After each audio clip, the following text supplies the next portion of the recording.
Hello বন্ধুরা, সিঁড়ির রডের গুরুত্বপূর্ণ টিপস এটি জেনে রাখুন। এটি জানা থাকলে সিঁড়ির রড বাঁধায় কোনো সময় ভুল হবে না, আর এটি ভুল করলে সিঁড়িতে লোড কখনই নেবে না। এই টিপসটি জেনে রাখুন। সামনে যে স্লোপ স্ল্যাবটা আছে আর লাস্টে গিয়ে আছে যে এক লেভেলে আছে সেটা মিড লেনিং স্ল্যাব। যে স্লোপ স্ল্যাবটা এটাকে বলা হয় হোয়াইট স্ল্যাব। এই স্লোপ স্ল্যাবের যে বটমের যে রডটা, নিচের যে রডটা চলে গেল ডাইরেক্ট আপনার ওই মিড লেনিং স্ল্যাবের টপে গিয়ে যাবে।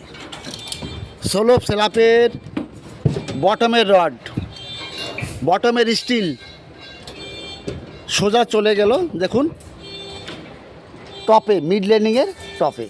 এটা কিন্তু গুরুত্বপূর্ণ টিপস সব থেকে। এরপরে মিড লেনিং স্ল্যাবের বটমের মানে নিচের রড, দেখুন এটা বটমের রড চলে গেল স্লোপ স্ল্যাবের টপের এক্সট্রা হয়ে গেল। এটি টপ এক্সট্রা স্লোপ স্ল্যাবের। এটা কিন্তু সবথেকে গুরুত্বপূর্ণ। এই ভুলটা কখনোই আপনারা করবেন না। এটা না করলে সিঁড়িতে মারাত্মক ক্ষতি হয়ে যাবে।